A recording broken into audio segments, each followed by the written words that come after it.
ಜೈಲಲ್ಲಿ ರೇಪಿಸ್ಟ್ ಉಗ್ರ ಕಿಲ್ಲರ್ಸ್ಗೆ ಮೊಬೈಲ್ ಅನ್ನ ಕೊಡ್ತಾ ಇರೋದು ಯಾರು?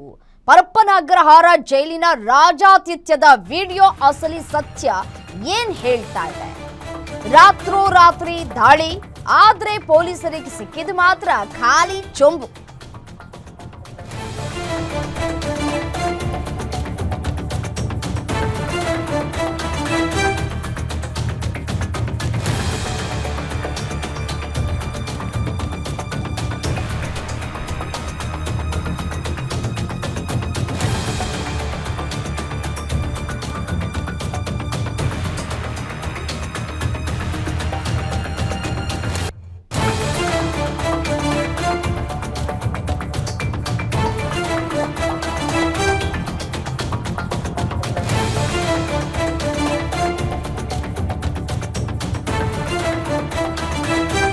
ರೇಪಿಸ್ಟ್ ಕಿಲ್ಲರ್ಸ್ ಜಾಲಿ ಜೈಲು ಸಿಬ್ಬಂದಿಗೆ ಈಗ ನಡುಕ.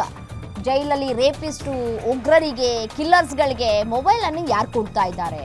ಪರಪ್ಪನಗ್ರಹಾರ ಜೈಲಿನ ರಾಜಾತಿಥ್ಯದ ಅಸಲಿ ವಿಡಿಯೋ ಇದೀಗ ಬಹಿರಂಗ ಆಗಿದೆ. ರಾತ್ರೋರಾತ್ರಿ ದಾಳಿ ಮಾಡ್ತಾರೆ, ಆದ್ರೆ ಪೊಲೀಸ್ನವ್ರಿಗೆ ಸಿಗೋದು ಮಾತ್ರ ಖಾಲಿ ಚಂಬು ಮಾತ್ರ, ಏನು ಸಿಗೋದಿಲ್ಲ. 100 ಸಿಬ್ಬಂದಿ ಜೈಲೆಲ್ಲ ಜಾಲಾಡಿದ್ದಾರೆ, ಆದರೂ ಕೂಡ ಯಾವುದೇ ವಸ್ತುಗಳು ಸಿಗಲಿಲ್ಲ. ಪೊಲೀಸರ ರೇಡ್ ವಿಚಾರವನ್ನ ಪೊಲೀಸರೇ ಲೀಕ್ ಮಾಡಿದ್ದಾರೆ ಅನ್ನುವಂತಹ ಶಂಕೆಗಳು ವ್ಯಕ್ತವಾಗ್ತಾ ಇದೆ. ನೋಡಿ, 2023ರಲ್ಲಿನ ಚಿತ್ರೀಕರಣದ ವಿಡಿಯೋಗಳು ಈಗ ವೈರಲ್ ಅಂತ ಹೇಳಿ ಯಾಮಾರಿಸ್ತಾ ಇದ್ದಾರೆ ಕಾರಾಗೃಹ ಇಲಾಖೆಯ ಅಧಿಕಾರಿಗಳು. ಇಲ್ಲ, ಅಸಲಿ ಸತ್ಯ ಬೇರೆನೇ ಇದೆ, ಕಹಾನಿಯೇ ಬೇರೆ ಇದೆ. ಅಂದು ಬ್ಯಾರಾಕ್ಗಳ ಬಳಿ ಭದ್ರತೆಗಿದ್ದಂತಹ ಸಿಬ್ಬಂದಿಗೆ ಆತಂಕ ಶುರುವಾಗಿದೆ. ಈಗ ಜೈಲಲ್ಲೂ ಕೂಡ CCTV ಕ್ಯಾಮ್ರಾಗಳು ಇರುತ್ತಲ್ವಾ, ಚೆಕ್ ಮಾಡ್ತಾ ಇರ್ತಾರೆ. ಜೈಲಿನಲ್ಲಿ ರಾಜಾತಿಥ್ಯ ಗಂಭೀರವಾಗಿ ತೆಗೆದುಕೊಳ್ಬೇಕು ADGP ದಯಾನಂದ್ ಅವರು. ಖಡಕ್ ಆಫೀಸರು ಹೇಳ್ಕೊಳಕ್ ಮಾತ್ರನಾ ಅಂತ ಹೇಳಿ ಮೊಬೈಲ್ ಬಳಕೆ ಕುರಿತು ಆಂತರಿಕ ತನಿಖೆ ನಡೆಸೋದಕ್ಕೆ ಸೂಚನೆಯನ್ನ ಕೊಟ್ಟಿದ್ದಾರಂತೆ. 2023ರಲ್ಲಿದ್ದ ಭದ್ರತೆಗಿದ್ದ ಸಿಬ್ಬಂದಿ ಮತ್ತು ಜೈಲರ್ ಪಟ್ಟಿ ಕೊಡೋದಕ್ಕೆ ಸೂಚನೆಯನ್ನ ಕೊಟ್ಟಿದ್ದಾರೆ. ಇದಕ್ಕೆ ವೆಲ್ಕಮ್ ಮಾಡೋಣ, ಬೇಡ ಅಂತಲ್ಲ. Rapist killers ಜಾಲಿಯಾಗಿದ್ದಾರೆ. ಜೈಲು ಸಿಬ್ಬಂದಿಗೆ ಈಗ ನಡುಕ. ಈಗ ಯಾಕೆ ನಡುಕನೂ ಇಲ್ಲ, ಏನೂ ಇಲ್ಲ. ಮಾಡಿದ್ದುಣ್ಣು ಮಾರಾಯ ಅಷ್ಟೇ. ತಾವು ಮಾಡಿದ ತಪ್ಪಿನ ಕೆಲಸಕ್ಕೆ ಶಿಕ್ಷೆ ಆಗ್ಲೇಬೇಕಲ್ವಾ?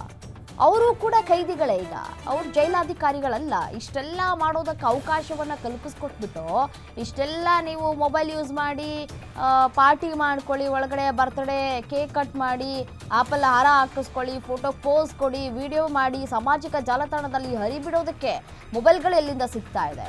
ಇಷ್ಟೆಲ್ಲ ಮಾಡೋದಕ್ಕೆ ಕೊಟ್ಟಿದ್ದೇ ಜೈಲಾಧಿಕಾರಿಗಳು. ಇಲ್ಲಿ ಬೇರೆ ಯಾರು ಬರೋದಕ್ಕೆ ಸಾಧ್ಯನೇ ಇಲ್ಲ. ಹೊರಗಡೆಯಿಂದ ಅಪ್ಪ ಅಮ್ಮ ಬಂದು ಹೋಗಿ ನೋಡೋಕ್ಕೆ ಹೋದಾಗ ಕೊಟ್ಟಾಗ ಇಸ್ಕೊಂಡ್ಬಿಟ್ಟಿದ್ದಾರೆ, ಬಿಡಪ್ಪ ಏನೋ ಅಪ್ಪ ಅಮ್ಮ ಮಾಡಿದ ತಪ್ಪು ಅಂತ ಹೇಳಿ ಅವ್ರನ್ನ ತಗೊಂಬಂದು ಒಳಗಡೆ ಹಾಕೋದಕ್ಕಂತಲ್ಲ.